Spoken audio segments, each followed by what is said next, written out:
Chers amis de l'aide des enseignants, bonsoir ou bonjour selon l'heure que vous nous recevez chez vous. Nous voici devant vos petits écrans pour parler encore et encore de l'Afrique et surtout de la République démocratique du Congo. Pour commencer cette petite émission, nous voulons vous remercier pour vos souscriptions, pour vos messages et pour vos encouragements que vous ne cessez à nous faire à longueur de journée. Cette émission partira du Sénégal où le président Macky Sall vient de décrypter ou vient de bloquer la démocratie, vient de saper la démocratie. Et nous allons revenir en République démocratique du Congo pour parler encore de la guerre qui sévit à l'est de la République démocratique du Congo. Comme je venais de l'annoncer, parlons un peu du Sénégal.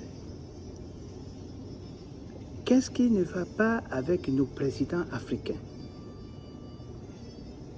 Jamais, alors jamais, un président africain quittait calmement le pouvoir.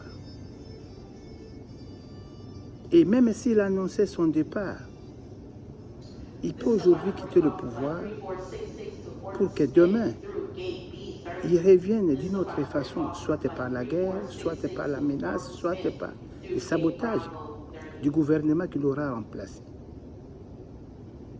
Chers amis de l'aide des enseignants, nous pouvons voir ça avec Abdoulaye Wade, qui, malgré qu'il avait terminé son mandat, d'ailleurs il ne voulait même pas quitter, et il a été chauffé par Macky Sall qui a été élu et qui l'avait remplacé.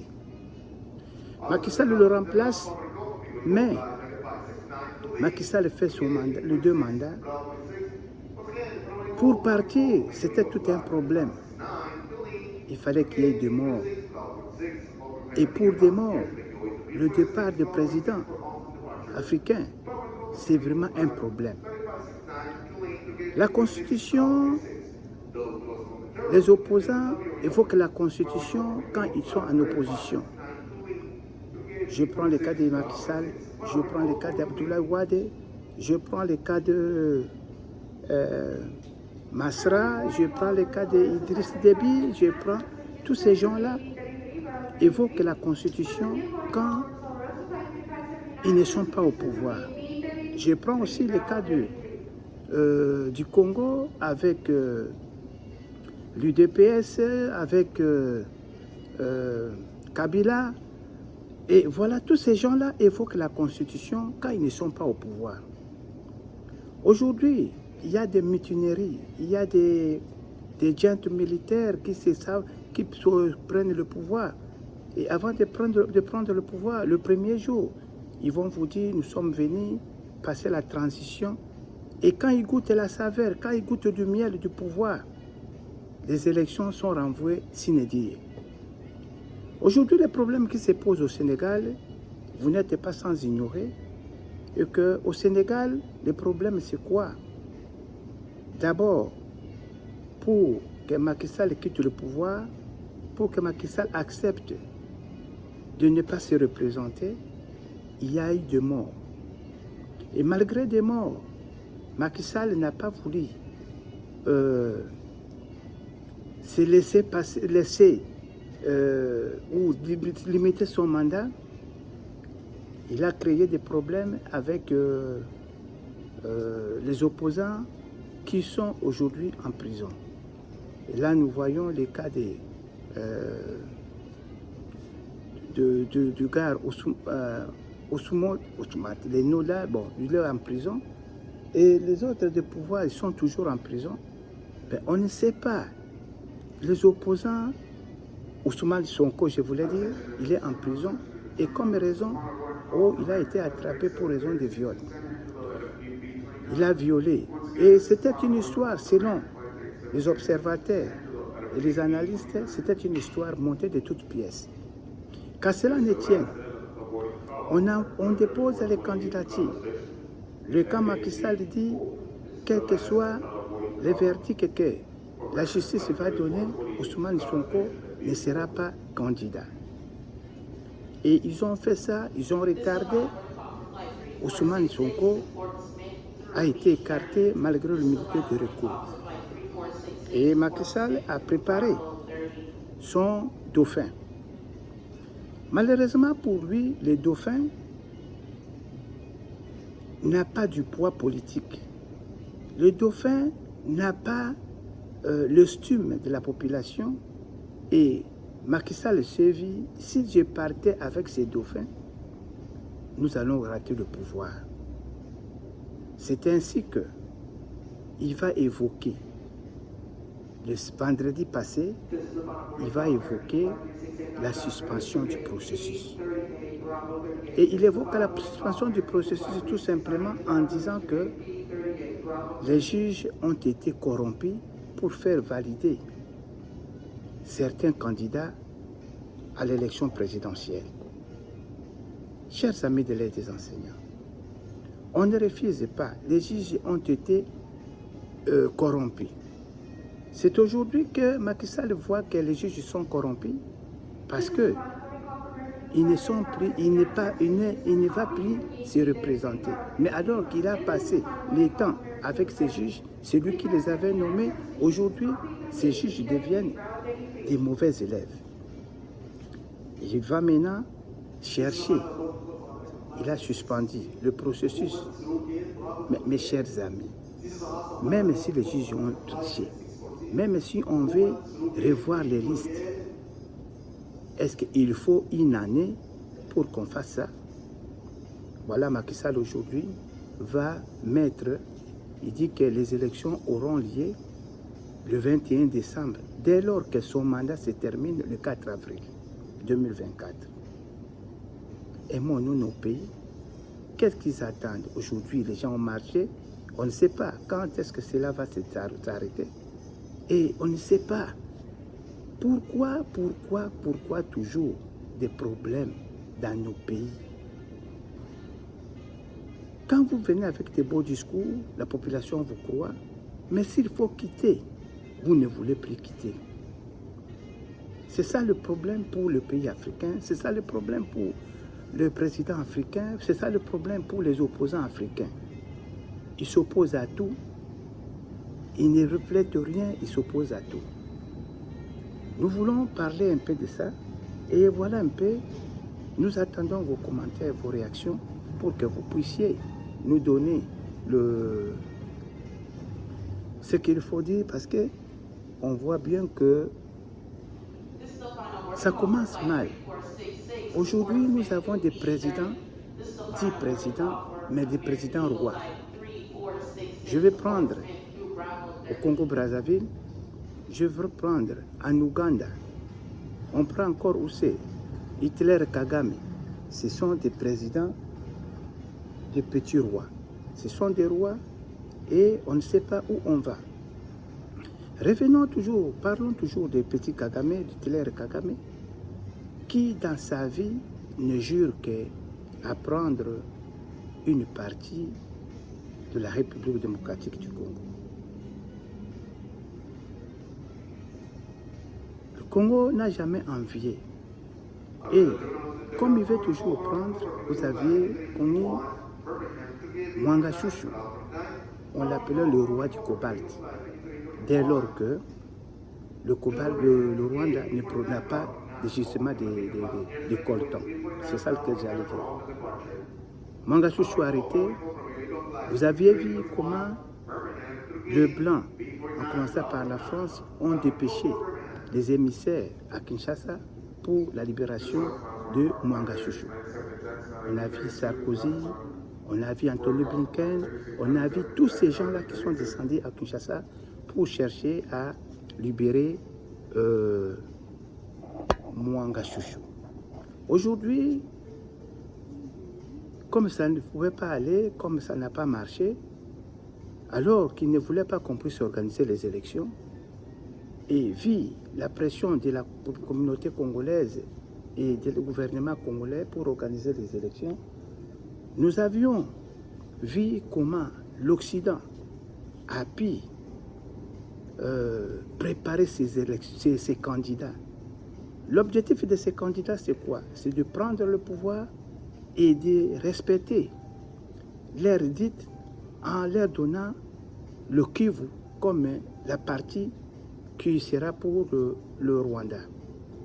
Chose étonnante, nous avions suivi dernièrement Herman Cohen qui nous dit que pour les Américains, le Kivu appartient au Rwanda.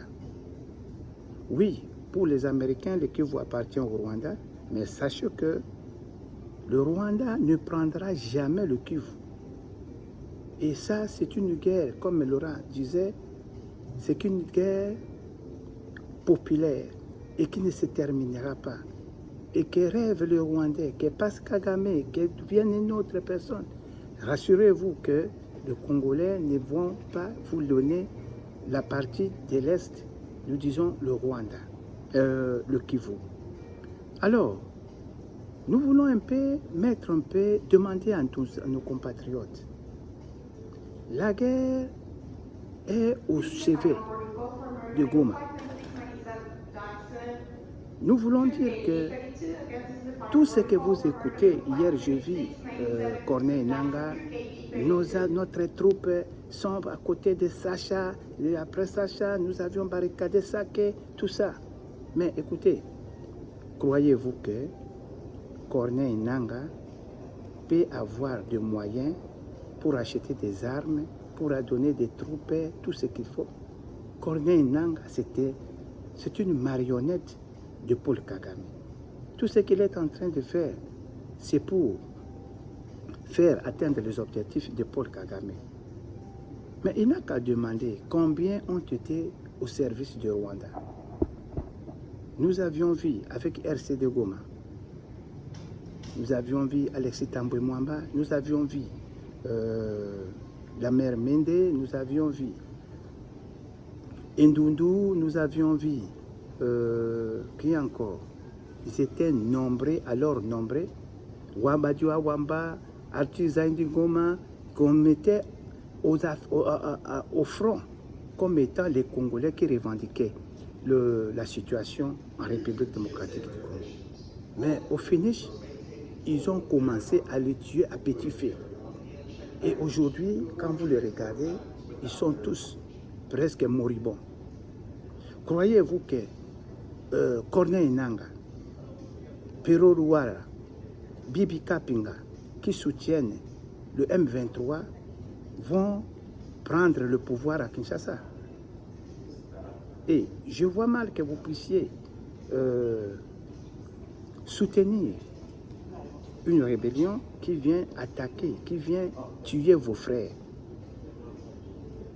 Nous disons que ça ne passera pas. Alors, je voulais aussi dire à nos frères congolais, peut-être que vous ne comprenez pas ce qui se passe.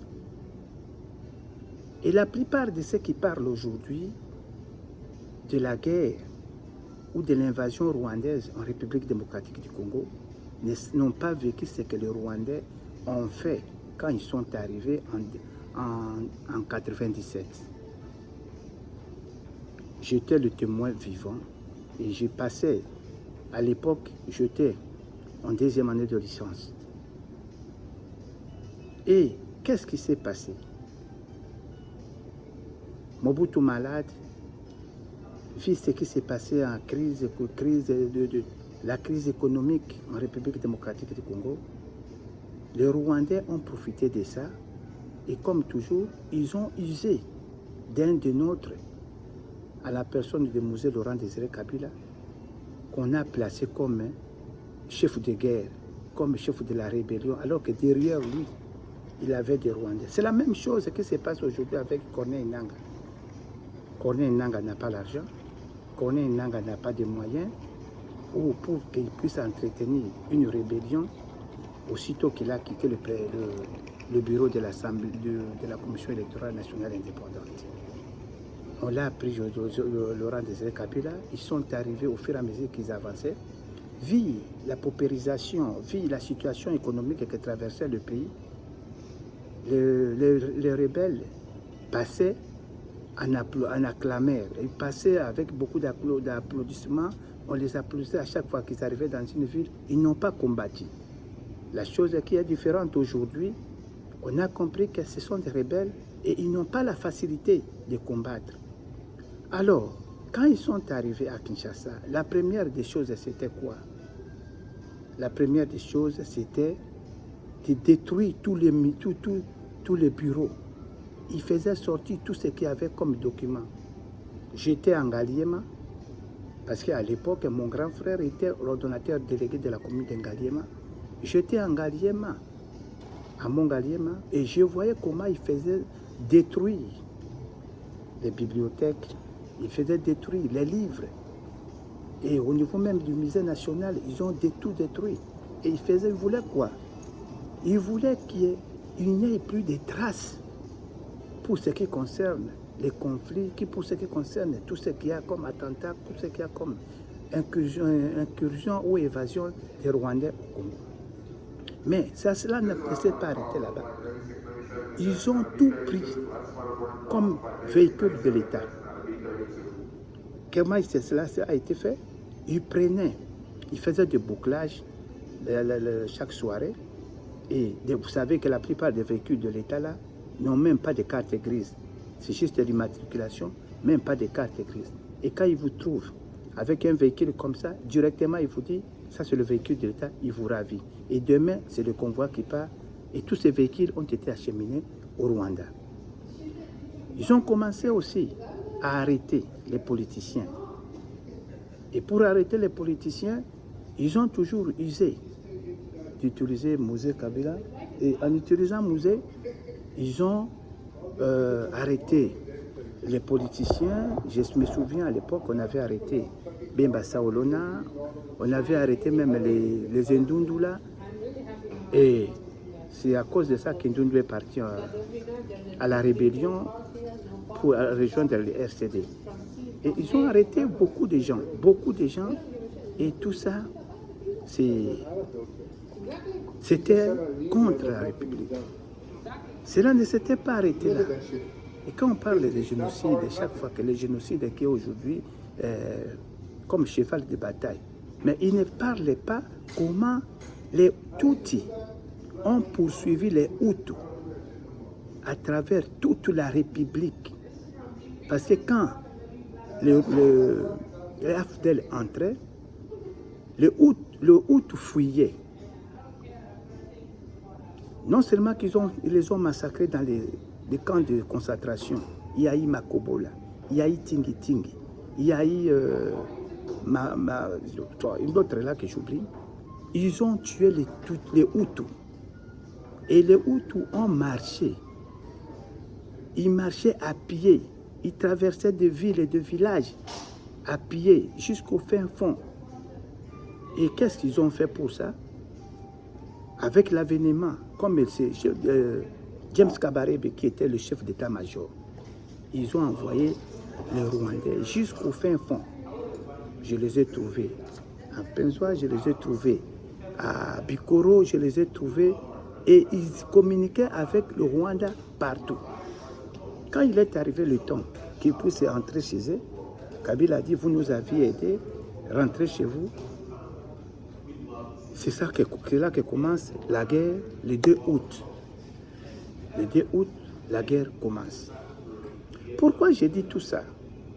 J'ai dit tout ça, c'est pour montrer encore à ceux qui ne sont pas encore conscients que nous sommes envahis par les Rwandais. Nous sommes envahis. Ce sont les Rwandais qui cherchent à prendre notre pays.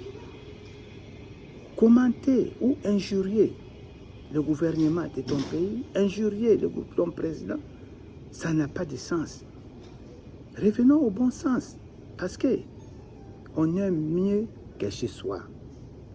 Que vous soyez parti aux États-Unis, que vous soyez parti en Europe ou partout que vous serez, vous ne serez pas libre, vous ne serez plus à l'aise que chez vous. Détrompez-vous. Si les Rwandais prenaient le pouvoir, nous allons encore entrer en esclavagisme. Nous les avions vécu avec Kabila. Prenez Kabila, fait 20 ans. Toujours pas cette identité douteuse. Les uns disaient que c'est le fils de Kabila, les autres l'appelaient Hippolyte Kanambe, mais en réalité, qu'est-ce qu'il a fait? Est-ce qu'il a eu le souci même du pays? Qu'est-ce qu'il a fait pour le pays, si ce n'est pas s'enrichir lui-même?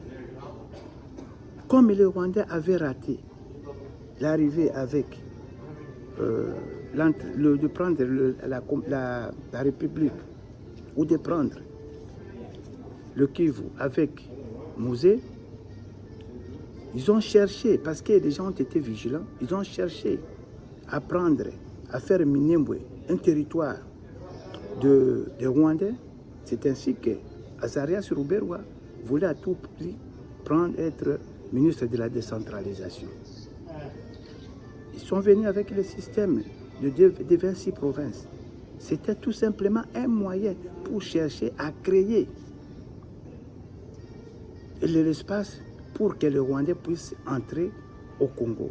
Aujourd'hui, nous avons des Rwandais, des Banyamulenge congolais. Nous avons des Tutsis congolais. On n'en a jamais eu des Tutsis congolais. Les Congos, ce sont des Bantous. Les Congos ne sont pas des Nilotiques. Et que ce soit les Tutsis congolais, les Hutus congolais, détrompez-vous, ce sont des Rwandais qui doivent être chassés jusqu'au dernier retranchement. Nous devons encourager le fils du pays qui a pris le courage de dire tout haut tout ce que les autres disent tout bas. Chers amis de l'aide des enseignants, vous ne devez pas prendre votre président de la République comme s'il était un jouet. Le président, c'est une personne que nous devons protéger. Parce que la mort d'un président, c'est le vent en guerre ou le désespoir de tout un peuple. Quand on avait tué Mouzé, vous aviez vu ce qui s'était passé. Ne cherchez pas à dire n'importe quoi sur les réseaux sociaux contre votre président. Je voudrais préciser à ceux qui prennent aujourd'hui le devant comme quoi que le président a dit si on touchait une de mes villes, je vais déclarer la guerre. Mais écoutez, la présidence de la République fonctionne avec les institutions, le Parlement et le Sénat. Aujourd'hui, nous avons un président qui a été autorisé de travailler, mais nous n'avons pas un Parlement. Le Parlement est en train de passer à la validation des députés. Comment il peut faire appel ou parler au Congrès, demander l'autorisation à un Congrès qui n'est même pas encore, qui n'a même pas de bureau? Restez calme. Moi, je crois que nous devons encourager ce digne fils qui a dit tout haut ce qui se dit tout bas. Et protégeons notre président. Et si vous avez des informations, donnez des informations à la République en lieu et place d'injurier le président de la République. Nous ne pouvons pas continuer à injurier le président de la République parce que c'est le symbole même de la nation. Tous ces opposants qui parlent. Nous pouvons aussi vous dire que la guerre que nous vivons aujourd'hui n'a pas commencé avec Félix Tshisekedi. La guerre n'a même pas commencé avec Mobutu, avec Laurent Désiré Kabila. La guerre a commencé depuis entre le Belge et le roi Léopold II. C'est ça que la guerre, parce qu'ils ont retrouvé que nous sommes une source intarissable des mines. Donc, nous, c'est un paradis terrestre. Il y a des coins qui ne sont même pas exploités jusqu'au moment où nous parlons. Pour donner comme illustration, vous aviez vu qu'on a découvert le point financier, pétrolier. Beaucoup de points pétroliers en République, alors qu'on n'a pas encore même exploité. On était seulement en train d'exploiter du côté de Boma, de Mwanda. Mes chers amis, nous devons être sûrs. Cette guerre a commencé depuis longtemps.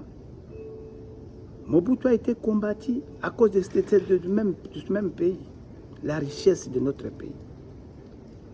Kabila est arrivé, il a été utilisé comme une marionnette, mais quand il a compris qu'on cherchait, on ne l'utilisait pas, on voulait prendre notre pays, il s'est déchaîné avec ses collaborateurs pour dire que je resterai congolais et je ne peux pas trahir mon pays.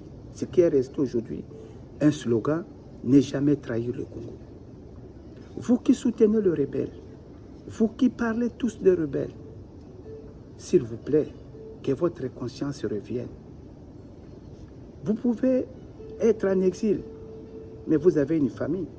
Croyez-vous que si ces rebelles entraient, ils vont savoir que ça c'est la famille de Pero Rwala, ça c'est la famille de Corneille Nanga, ou ils vont tout simplement tuer. Ça c'est la famille de Bibi Kapinga. Chers amis, je vous demande de partager cette émission pour que la conscience de chacun de nous puisse se réveiller. Nous vous disons merci parce que nous croyons que vous êtes là pour nous suivre. Je ne saurais terminer cette partie sans remercier ou féliciter. D'abord, remercier le léopard de la République démocratique du Congo qui ont fait une sortie ou une participation remarquable à la Coupe d'Afrique des Nations, alors que demain, ils vont jouer le demi-finale. Nous leur demandons et nous leur souhaitons toutes les chances du monde afin qu'ils puissent nous décrocher cette coupe longtemps attendue. Que vive la République démocratique du Congo et que l'enseignant soit valorisé. Je vous remercie.